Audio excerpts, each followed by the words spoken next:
प्यारे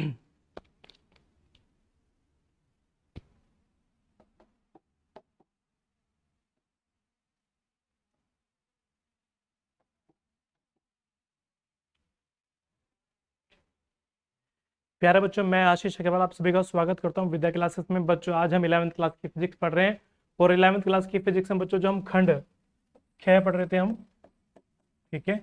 ये खंड ख भी बच्चों आपका 35 नंबर के अराउंड का आता है आपका एग्जाम में। सेकंड पार्ट होता है हमारा ये। इसमें बच्चों आपका जो सेकंड यूनिट है उस सेकंड यूनिट के अंदर बच्चों आपका जो चैप्टर चल रहा है ये ऊष्मा गतिकी चैप्टर नंबर 11 जाएगा बच्चों आपका। और ये आज इसका बच्चों लेक्चर ये लास्ट होने वाला है और ये तीसरा लेक्चर होगा आज इसका बच्चों, ठीक है। ये यूनिट और ये चैप्टर आपका, ये जो यूनिट का नाम है बच्चों ऊष्मागतिकी है, उसके अंदर चैप्टर बच्चों आपका ये केवल एक ही ऊष्मागतिकी, ठीक है। और इस चैप्टर में से आपका जो एग्जाम में आएगा लगभग लगभग आपका ये बच्चों 9 मार्क्स का आएगा, ठीक है। तो अगर ये आप ये चैप्टर को कंप्लीट कर लेते हैं तो आपके 9 मार्क्स कंप्लीट हो जाएंगे, ठीक है। चलिए बच्चों, आज हम पढ़ने वाले हैं बच्चों ऊष्मा इंजन कि ऊष्मा इंजन किस तरीके से कार्य करता है। तो उसमें बच्चों नॉर्मली हमारे पास में 3 ऑब्जेक्ट होते हैं। एक तरीके से हम बात करें सोर्स 1 होता है, यहाँ सिंक होता है, जिसको बच्चों स्रोत कह देते हैं। ये दूसरा आपका कार्यकारी पदार्थ होता है। तो यहाँ से बच्चों ऊष्मा दी जाती है, प्लस यहाँ से कार्यकारी पदार्थ इस ऊष्मा का कुछ भाग अवशोषित करता है, ठीक है। अवशोषित करने के बाद में कुछ भाग ये नीचे निकाल देता है, यानी कि सिंक को दे देता है, और बाकी जो भाग होता है बच्चों ये ऊष्मा के अंदर से यानी कार्य के रूप में परिवर्तित करता है, ठीक है। तो यहां से देख लेते हैं बच्चों, ऊष्मा इंजन एक ऐसी चक्रीय युक्ति होती है जिसके सहायता से या जिसके द्वारा ऊर्जा को सतत रूप से कार्य में परिवर्तित कर लिया जाता है, ठीक है। दूसरे शब्दों में अगर बात करें बच्चों तो ऊष्मा इंजन चक्रीय प्रक्रम में ऊष्मीय ऊर्जा को यांत्रिक ऊर्जा में अविरत सतत रूप से परिवर्तित करने के लिए एक करने वाली युक्ति होती है, ठीक है। सिद्धांत क्या काम करता है बच्चों, यदि किसी निकाय के विभिन्न भाग भिन्न भिन्न तापों पर हैं, जैसे यहाँ का ताप कुछ बच्चों और होगा, यहाँ से आप देख रहे हैं सोर्स आपको, यानी कि यहाँ से जो आपका स्रोत है वाला, यहाँ से नीचे आपकी ऊष्मा दी जा रही है, तो उसका ताप मान लेंगे T1 होगा, ऊष्मा यहाँ से मान लेंगे Q1 होगा, ठीक है। तो सिंक को ऊष्मा मिलती है कार्यकारी पदार्थ से, ठीक है। तो उसका ताप मान लेंगे T2 होगा, ऊष्मा उसको मान लेंगे बच्चों Q2 आपकी होगी, ठीक है। भिन्न भिन्न तापों पर है तो तब वे बच्चों निरंतर निरंतर यानी कि लगातार तापीय साम्य में आने का बच्चों प्रयास करते रहते हैं, दोनों का बच्चों ताप आपका बराबर हो जाए, ठीक है। संरचना, इससे मुख्य 3 भाग होते हैं बच्चों। नंबर 1 आपका जाता है स्रोत, अत्यधिक उच्च ताप यानी कि जिसका ताप बच्चों मैक्सिमम होगा, तो उसका ताप मान के चलेंगे यहाँ पे अगर हम बात देख लें यहाँ पे तो T1 ज्यादा होगा बच्चों इसके मुकाबले यहाँ पे T2 से, ठीक है। अत्यधिक उच्च ताप T1 पर स्थित गर्म वस्तु जो निरंतर यानी कि ऊष्मीय ऊर्जा प्रदान करती है, यानी कि बच्चों वहां से आपको ऊष्मा मिलती है, स्रोत कहलाती है, ठीक है। स्रोत चाहे जितनी भी ऊष्मा दी जाए इसका ताप अपरिवर्तित रहता है, यानी कि ये बच्चों अपरिवर्तित का मतलब यहाँ पर इसकी ऊष्मदायता आपकी अनंत हो जाएगी, जो इससे ऊष्मा देने पर या लेने पर इसके ताप में बच्चों कोई प्रभाव नहीं पड़ेगा, ठीक है।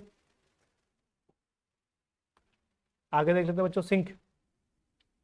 सिंक बच्चों नीचे वाला हिस्सा हो गया। इसमें देखिए यहाँ पे स्रोत से निम्न ताप, जिसका ताप बच्चों कम होगा, क्योंकि यहाँ से तो ऊष्मा दी जा रही है, जब ऊष्मा दी जाती है तो ऑब्वियसली इसका ताप बच्चों ज्यादा होगा, यहाँ पर ऊष्मा आ रही है तो उसका ताप इसके मुकाबले तो कम होगा, क्योंकि कार्यकारी पदार्थ से बीच में से होकर आ रही है, तो उसका मतलब ये हो गया कार्यकारी पदार्थ का ताप भी बच्चों सिंक से ज्यादा रहा होगा, ठीक है।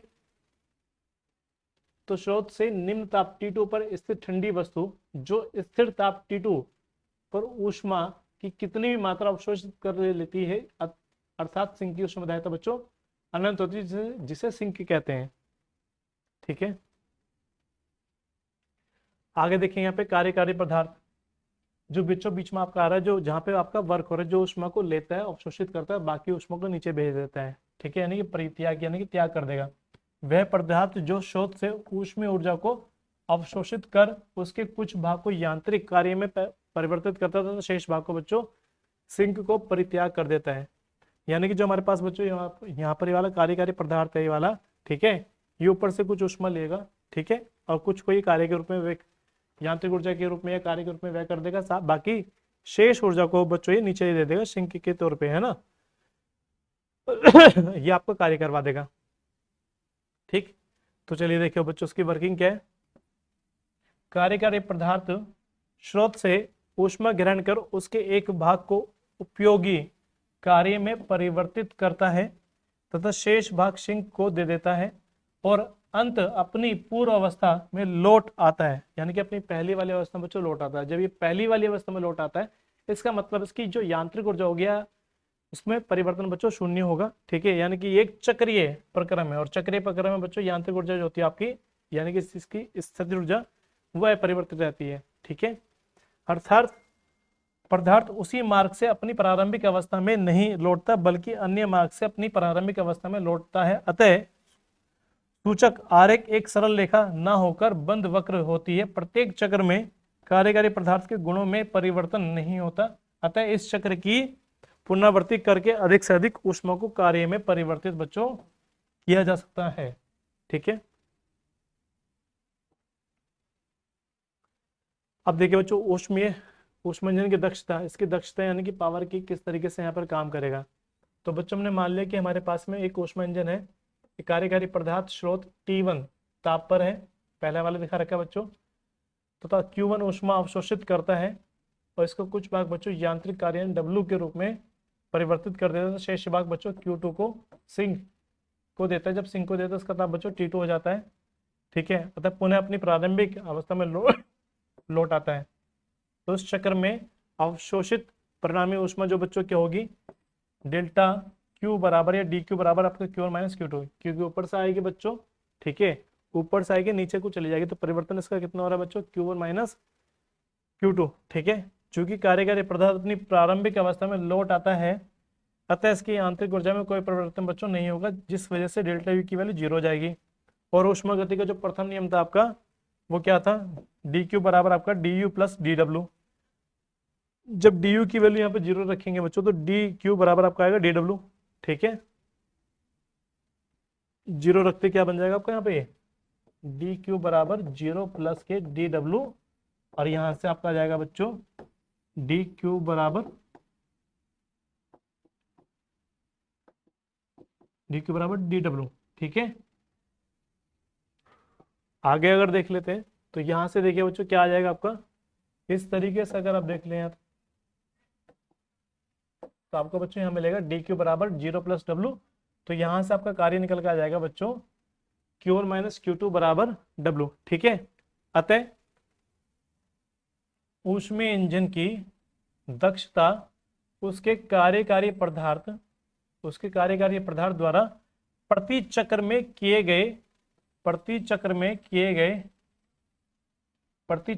गए तथा कार्य तथा स्रोत से ली गई कुल ऊष्मा Q1 के अनुपात के बच्चों बराबर होती है। इसे ईटा से प्रदर्शित करते हैं, ठीक है।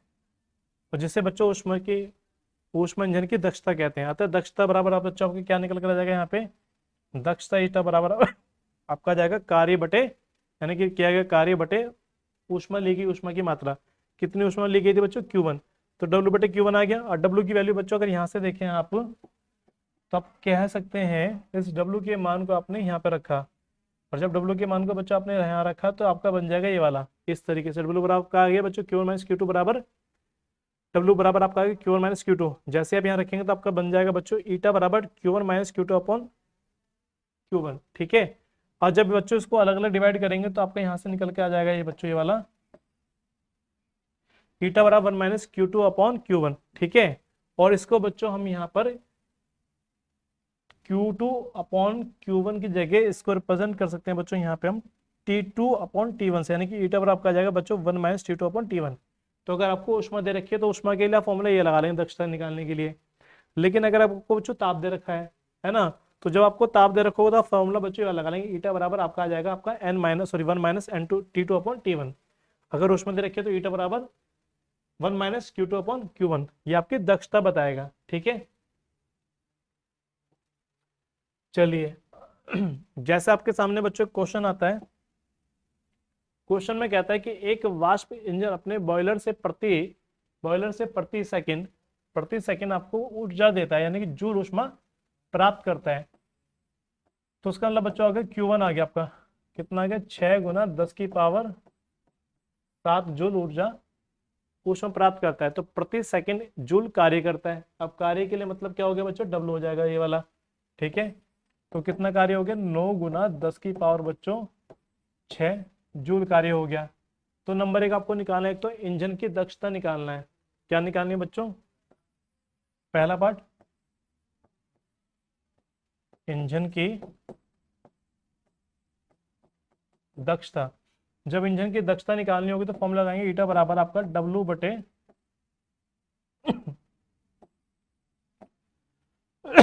Q1 आ जाएगा। ठीक है, W का मान देखिए बच्चों कितना है, 9 गुना 10 की पावर 6 है, और Q1 की वैल्यू कितनी यहाँ पे 6 गुना 10 की पावर 7 है। ठीक है, तो ये वाला मान आ जाएगा बच्चों आपका, ना ना है आपका थोड़ा बच्चों उल्टा हो गया। यहाँ पर किया गया जो कार्य होगा बच्चों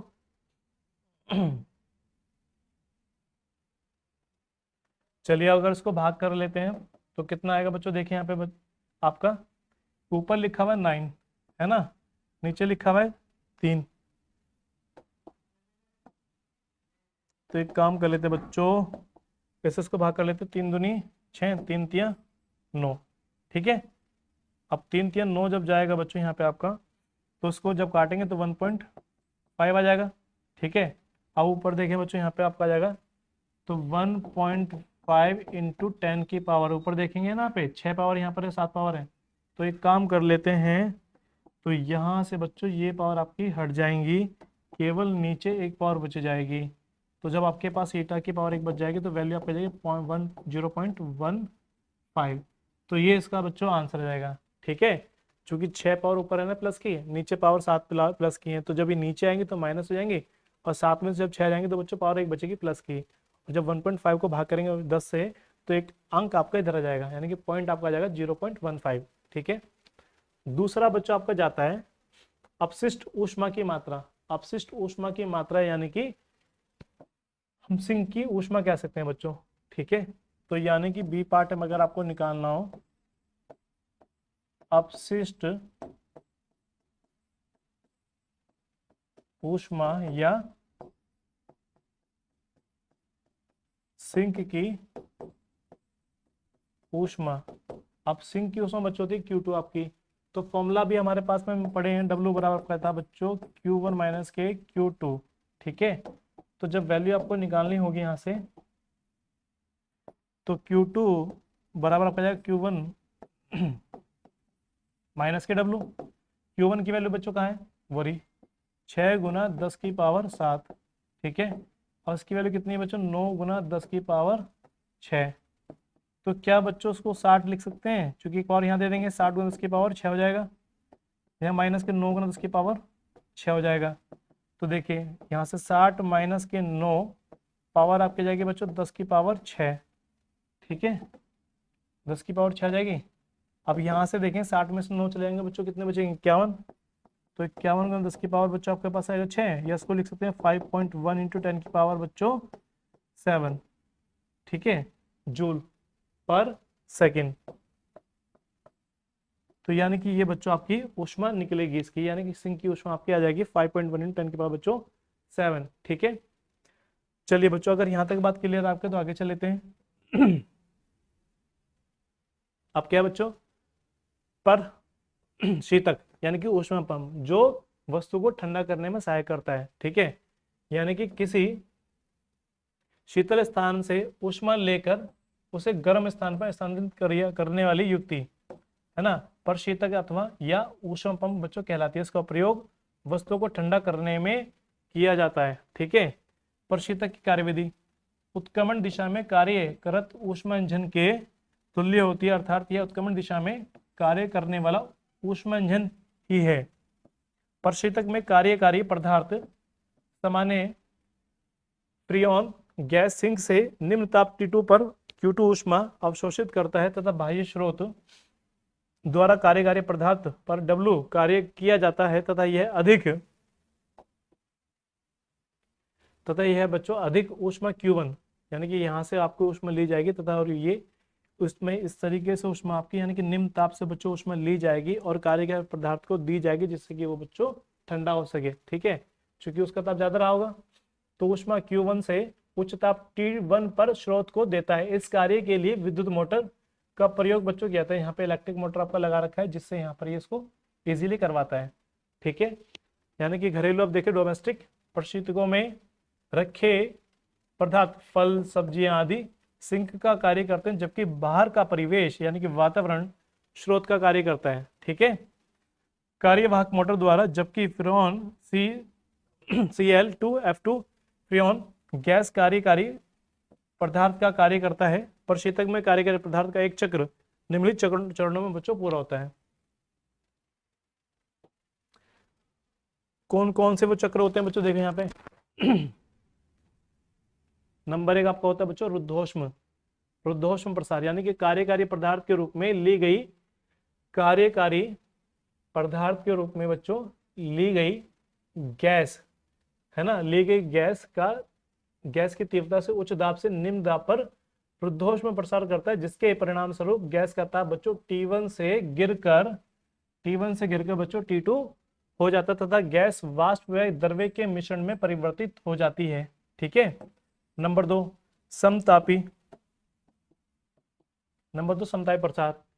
इस प्रक्रम में वाष्प व द्रव्य का मिश्रण, इस प्रक्रम में बच्चों वाष्प व द्रव्य का मिश्रण समतापी प्रसार में सिंक, यानी कि जिस क्षेत्र को ठंडा करना होता है, Q2 से अवशोषित करता है और वाष्प में बच्चों परिवर्तित हो जाता है। ठीक है, नंबर 3 रुद्धोष्म संपीड़न। इस प्रक्रम में बाह्य स्रोत द्वारा कार्यकारी पदार्थ यानी कि वाष्प W कार्य कर रुद्धोष्म संपीड़न किया जाता है, जिससे वाष्प का ताप बढ़कर बच्चों T1 हो जाता है, उसका ताप बढ़कर T1 हो जाएगा ना। नंबर 4 समतापी संपीड़न। अंतिम चरण में बच्चों वाष्प का बाह्य वातावरण के संपर्क में समतापी संपीड़न होता है और वाष्प कार्यकारी पदार्थ यानी कि वातावरण को बच्चों Q1 ऊष्मा प्रदान कर अपने प्रारंभिक अवस्था में लौट आता है। ठीक है, चलिए बच्चों आगे चलते हैं। तो इस तरीके से देखिए बच्चों क्या होता है यहाँ पे,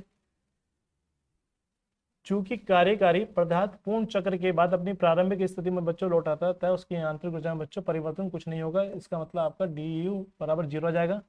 कार्यकारी पदार्थ द्वारा एक पूर्ण चक्र में अवशोषित कुल ऊष्मा बच्चों dq बराबर आपका आ जाएगा Q2 माइनस के Q1। पहले वाले में बच्चों Q1 माइनस Q2 था, यहाँ पे आपका आएगा, देखिए यहाँ पे, क्योंकि यहाँ पर आपके बच्चों देखिए वहां पे Q1 माइनस Q2 था, क्योंकि यहाँ पे पहले वाले सोर्स का ताप बच्चों उसमें ज्यादा थी, तो इस वाले सोर्स में बच्चों यहाँ पे Q2 से आपकी ऊष्मा मिलेगी ना, तो ऊष्मा गति के प्रथम नियम के अनुसार बच्चों आपका dq बराबर आपका du प्लस dw आएगा। तो यहाँ से Q2 माइनस Q1 बराबर 0 आ जाएगा और माइनस के डब्ल्यू जाएगा, क्योंकि ऊष्मा नीचे से मिल लिया आपको। कार्य ऋणात्मक लिया गया है क्योंकि कार्य पदार्थ पर बच्चों किया जाता है। ठीक है, अतः W बराबर आपका जाएगा यहाँ पे Q1 माइनस के Q2। ठीक है, अब यहाँ पे देखिए कार्यशील गुणांक यानी कि निष्पादन देखिए बच्चों, प्रशीतक का निष्पादन गुणांक कार्यकारी पदार्थ द्वारा प्रति चक्र के लिए सिंक से अवशोषित ऊष्मा Q2 तथा उस पर बाह्य स्रोत द्वारा किए गए कार्य W, Q2 और W के अनुपात के बच्चों बराबर होता है। सब बच्चों आप दिखाते हैं बीटा से, तो आपका बच्चों निकल कर आता है बीटा बराबर आपका जाएगा निकल के यहाँ से प्रति चक्र सिंक से अवशोषित ऊष्मा ने Q2 अपॉन में प्रति चक्र बाह्य स्रोत द्वारा किया गया कार्य। तो यानी कि आपका यहाँ से बच्चों आपका आएगा बीटा बराबर Q2 अपॉन में W आएगा, और यहाँ पे W की वैल्यू बच्चों क्या रखी जाएगी Q1 माइनस के Q2। ठीक है, तो अगर हम इसको बच्चों Q1 बटे मतलब दोनों साइड में यानी कि ऊपर नीचे Q1 से इसको डिवाइड कर लेते हैं, तो यहाँ से तो कट के बच्चों 1 आ जाएगा, Q2 अपॉन Q1 अपॉन में आपका 1 माइनस Q2 अपॉन Q1 आ जाएगा।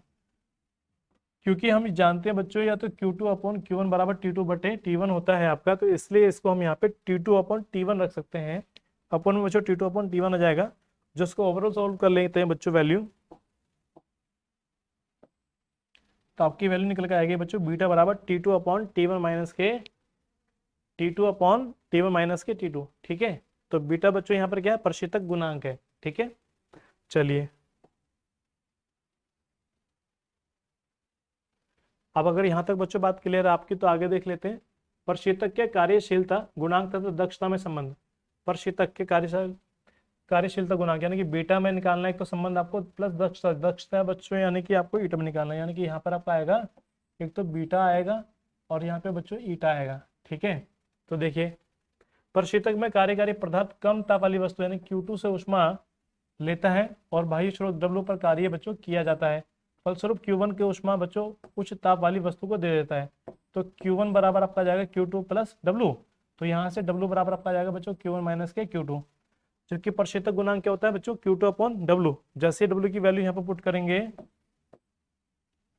तो Q2 upon Q1 minus Q2 हो जाएगा, Q1 से भाग कर देंगे तो यहाँ पे बच्चों वैल्यू निकल के आपके जाएगी ये वाली, बीटा बराबर 1 माइनस ईटा अपॉन में ईटा। और ईटा क्या है आपका यहाँ पर दक्षता गुणांक, बीटा क्या है बच्चों आपका प्रशीतक गुणांक, ठीक है। और चूंकि आप जानते हैं यहाँ पे बच्चों की ईटा बराबर होता है 1 माइनस Q2 अपॉन Q1, ठीक है। तो आपने इसकी जगह यहाँ पे सीधा सीधा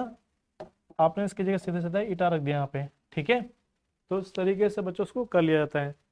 अब जैसे आपके सामने ये क्वेश्चन आ रहा है और प्रशीतक का कार्यशीलता गुणांक आपको दे रखा है बच्चों। अब कार्यशीलता गुणांक बच्चों आपको यानी कि बीटा दे दिया, बीटा की वैल्यू आपको दे रखी है यहाँ पे बच्चों 5। इससे कह रहा है कि कमरे के ताप पर चलाया जाता है, कमरे के ताप। अब यानी कि रूम टेम्परेचर जो बच्चों आपका होता है वो कितना होता है, हम रूम टेम्परेचर लेके चलते हैं। लगभग आपका जो आपका कमरे का ताप होता है यानी कि कमरे का ताप, जो कमरे का ताप होता है 27 डिग्री सेल्सियस होता है। तो यहाँ से बच्चों का T1 की वैल्यू निकाल लेते हैं।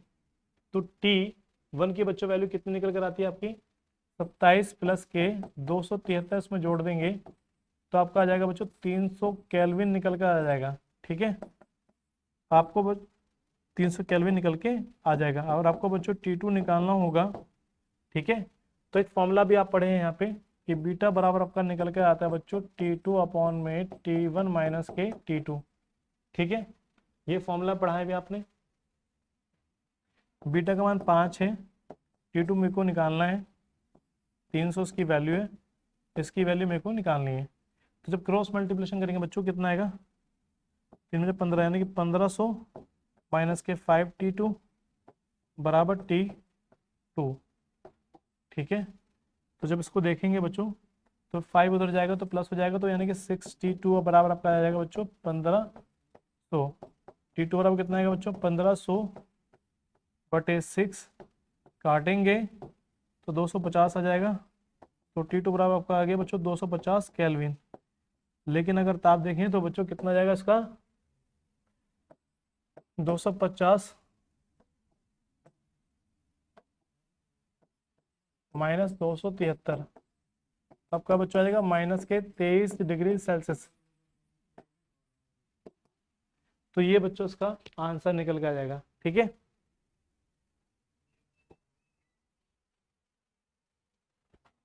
देखिए बच्चों अब आगे उत्क्रमणीय व अनुत्क्रमणीय प्रक्रम। उत्क्रमणीय प्रक्रम यानी कि उत्क्रमणीय प्रक्रम बच्चों वह प्रक्रम जो विपरीत क्रम में इस प्रकार संपन्न किया जा सकता है कि सीधे क्रम में होने वाले सभी परिवर्तन विपरीत क्रम और विपरीत अर्थ में प्रतिस्थापित बच्चों किए जा सकें तथा किसी भी प्रकार का परिवर्तन शेष ना रहे।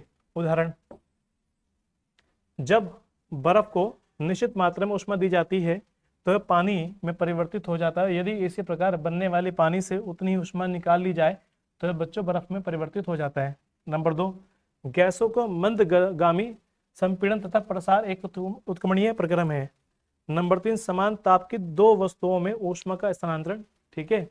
नंबर 4, स्प्रिंग को बहुत धीरे धीरे दबाना या छोड़ना। नंबर 5, द्रव का वाष्पन या संघनन। तो ये बच्चों उत्क्रमणीय प्रक्रम है, ठीक है।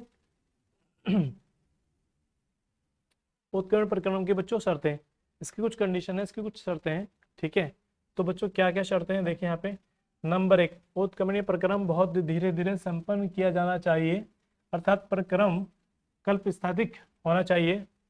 नंबर 3, नंबर 2, निकाय यांत्रिक साम्यावस्था में होना चाहिए, अर्थात निकाय व उसके चारों और वातावरण के मध्य कोई असंतुलित बल कार्य ना करे।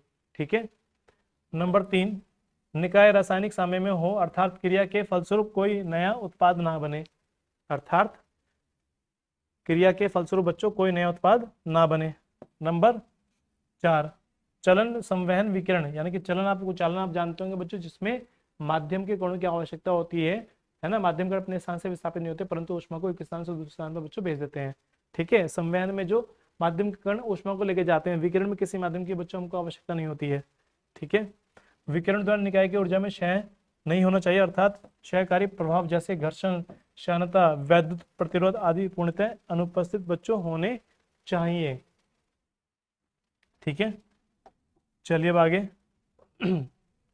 उत्क्रमणीय प्रक्रम बच्चों देखिए यहाँ पे, उत्क्रमणीय प्रक्रम वह प्रक्रम है जिसे विपरीत क्रम में ठीक उन्हीं अवस्थाओं में संपन्न नहीं किया जा सकता जिन अवस्थाओं में उसे सीधे क्रम में संपन्न किया जा सकता है, अर्थात जो प्रक्रम उत्क्रमणीय नहीं होते उन्हें अनुत्क्रमणीय प्रक्रम बच्चों कहते हैं। उदाहरण सहित माना नंबर 1, किसी प्रतिरोधक तार में विद्युत धारा प्रवाहित करने पर उसमें ऊष्मा उत्पन्न होने की क्रिया अनुत्क्रमणीय क्रिया है, क्योंकि प्रतिरोधक तार में विद्युत धारा की दिशा बदलने पर भी ऊष्मा उत्पन्न होती है। दिशा बदल देंगे तब भी बच्चों ऊष्मा उत्पन्न होगी। नंबर 2, लोहे में जंग लगना अनुत्क्रमणीय प्रक्रम है। नंबर 3, घर्षण के विरुद्ध किया गया कार्य अनुत्क्रमणीय है, क्योंकि गति की दिशा बदलने पर पुनः घर्षण के विरुद्ध कार्य करना पड़ता है। ठीक है।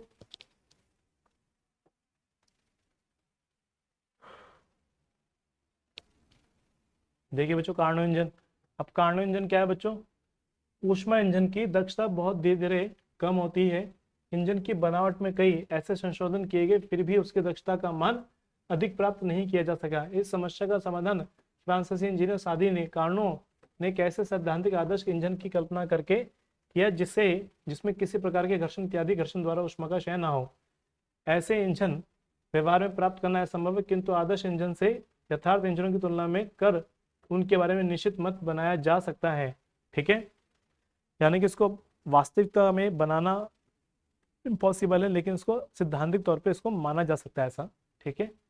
आप देखिए बच्चों यहाँ पे कार्नो इंजन एक आदर्श उत्क्रमणीय इंजन है जिसकी दक्षता अधिकतम होती है, किंतु इसे व्यवहार में प्राप्त नहीं किया सकता, यानी कि इसको प्रैक्टिकली कर पाना पॉसिबल नहीं है ना। प्रायोगिक इंजन की तुलना में यह समस्त दोषों से बच्चों मुक्त होता है। वास्तव में व्यवहार में किसी भी इंजन की दक्षता कार्नो के आदर्श के इंजन से अधिक नहीं हो सकती।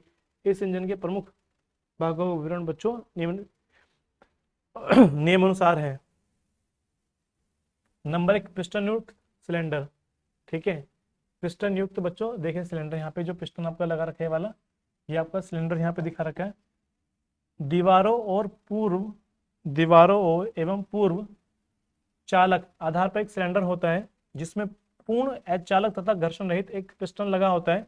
सिलेंडर में वायु जो आदर्श गैस के समान व्यवहार करती है, कार्यकारी पदार्थ के रूप में बच्चों भरी होती है। नंबर 2, ऊष्मा स्रोत। ठीक है। देखिए बच्चों ऊष्मा स्रोत यानी कि अनंत ऊष्माधारिता की एक तप्त वस्तु होती है जिसका ताप बच्चों T1 के यानी कि ये वाला यहाँ पर आपका निकल जाएगा, नियत बना रहता है। यह ऊष्मा स्रोत की भांति कार्य करता है। इसे कितनी भी ऊष्मा लेने पर इसका ताप T1 बच्चों अपरिवर्तित रहता है। नंबर 3, पूर्णतः अचालक प्लेटफॉर्म, यानी कि स्टैंड आपको जो बना हुआ है वाला अचालक वाला, यह एक पूर्णतः अचालक धरातल होता है जो सिलेंडर के लिए स्टैंड का कार्य बच्चों करता है। इसके ऊपर बच्चों सिलेंडर आपका रखा होता है। नंबर 4, कार्यकारी पदार्थ। ठीक है। सिलेंडर में भरी आदर्श गैस एक कार्यकारी बच्चों पदार्थ का कार्य करती है, यानी कि जो यहाँ पर आपको दिखाई रखा है जो गैस भरी हुई आपकी, ये आदर्श कार्यकारी पदार्थ का बच्चों यहाँ पर कार्य करती है। ठीक है। चलिए तो इस तरीके से आपको देखना है यहाँ पे। अब अगर आपके सामने क्वेश्चन बच्चों आपके सामने आ जाता है कि क्वेश्चन आ गया आपके सामने कि एक कार्नो इंजन है ना, T1 बच्चों आपको दे रखा है, T1 की वैल्यू आपको कितनी रखी है 527 डिग्री सेल्सियस है ना। तो अगर इसमें कन्वर्ट कर लेते हैं तो T1 बराबर आपका जाएगा बच्चों 527 प्लस के 273 बराबर आपका जाएगा 800 केल्विन, और T2 बराबर कितना आएगा बच्चों 127 प्लस 273 यानी कि 400 केल्विन। तो उसकी दक्षता पूछ ली बच्चों। फॉर्मूला क्या था दक्षता निकालने का, ईटा बराबर आपका आ गया था 1 माइनस के T2 अपॉन में T1 आ गया था। ठीक है, T2 अपॉन T1 आ गया था। अब यहाँ पे बच्चों वैल्यू रखेंगे, ईटा बराबर 1 माइनस के T2 की वैल्यू 400 बटे 800, 0 से 0 गई। ईटा बराबर आपका आएगा 1/4 से इसको काटे 2 बार कट जाएगा तो 1/2। तो ईटा बराबर आपका आ गया बच्चों 1/2, यानी कि ईटा बराबर आपका आ गया 0.5। तो बच्चों ये इसकी दक्षता होगी। ठीक है, अगर यहाँ तक बच्चों बात क्लियर है तो आगे चल लेते हैं। अब जब बच्चों आगे चल लेते हैं तो यहाँ देखेंगे आगे आपसे क्या कहता है। ये कहता है कार्नो इंजन 500 कैलोरी, यानी कि आपको Q1 दे दिया बच्चों। Q1 की वैल्यू आपकी है 500 कैलोरी, है ना। ऊष्मा T1 पर आपको कितने रखे बच्चों, 500 केल्विन है। तो ये कह रहा है बच्चों 200 कैलोरी ऊष्मा सिंक को निष्कासित। तो सिंक से बच्चों जब 200 कैलोरी ऊष्मा निष्कासित हो जाती है तो यानी कि सिंक को दी गई ऊष्मा जो होगी बच्चों, तो हम यहाँ पे लिख लेंगे सिंक को दी गई ऊष्मा कितनी हो जाएगी बच्चों, Q2 बराबर जो 200 निष्कासित हो गए 500 में से, तो कितनी दी जाएगी बच्चों, 300 केल्विन दी जाएगी। ठीक है, तो 300 कैलोरी दी जाएगी। तो आपको T2 आपको निकालना होगा बच्चों। ठीक है, तो बच्चों आपको याद हो तो हमारे पास फॉर्मूला आया था ईटा बराबर, हमारे पास बच्चों एक फॉर्मूला आया था ईटा बराबर आपका आया था 1 माइनस T2 अपॉन में T1 बराबर 1 माइनस Q2 अपॉन में Q1 निकल कर आया था। तो यहाँ से बच्चों हम इसको लेके चलेंगे, हम इतने फॉर्मूले को लेके चलेंगे क्योंकि जब दोनों वैल्यू इक्वल होंगे एक दूसरे के। तो यहाँ से देखिए बच्चों 1 माइनस T2 अपॉन में T1 बराबर आपका 1 माइनस Q2 अपॉन में Q1 आएगा। तो यहाँ से कैंसिल हो जाएगा बच्चों। तो T2 अपॉन में T1 बराबर आपका बच्चों Q2 अपॉन में Q1 जाएगा। T2 आपको निकालना है यहाँ से, तो Q2 इंटू T1 अपॉन में Q1 जाएगा। ठीक है, तो यहाँ से वैल्यू देखेंगे बच्चों आप, तो आपके पास वैल्यू निकल के आ जाएगी। यहाँ से T2 आपको निकालना होगा, तो उसकी वैल्यू 300 इंटू में 500 बटे में बच्चों 500 चला जाएगा, कट जाएगा ये वाला। तो T2 बराबर कितना आ गया बच्चों, 300 केल्विन आ गया। और अगर डिग्री सेल्सियस में देखें बच्चों उसको, तो कितना निकल कर आएगा, T2 बराबर आपका निकल के आ जाएगा बच्चों कि 300 माइनस 273 माइनस कर देंगे तब आपका जाएगा 27 डिग्री सेल्सियस। तो इस तरीके से आपका ये आंसर निकल के जाएगा। ठीक है, चलिए बच्चों कंप्लीटली आज हमारा ये चैप्टर पूरी तरीके से कंप्लीट हो जाता है। ठीक है, और हमने आज जो हमने कंप्लीट किया बच्चों वो 11th क्लास में सेकंड यूनिट, मतलब सेकंड पार्ट में सेकंड यूनिट और सेकंड चैप्टर। ठीक है, और ओवरऑल देखा तो चैप्टर नंबर 11 हमारा बच्चों कंप्लीट हो चुका है। अगर आप इस चैप्टर को पूरी तरीके से पढ़ लेते तो आपके बच्चों 9 नंबर आपके आराम से आ जाएंगे। ठीक है, तो चलिए बच्चों मिलते हैं आपसे फिर से नई वीडियो में एक नए चैप्टर के साथ में। आज के लिए बस इतना ही, धन्यवाद, हैप्पी लर्निंग।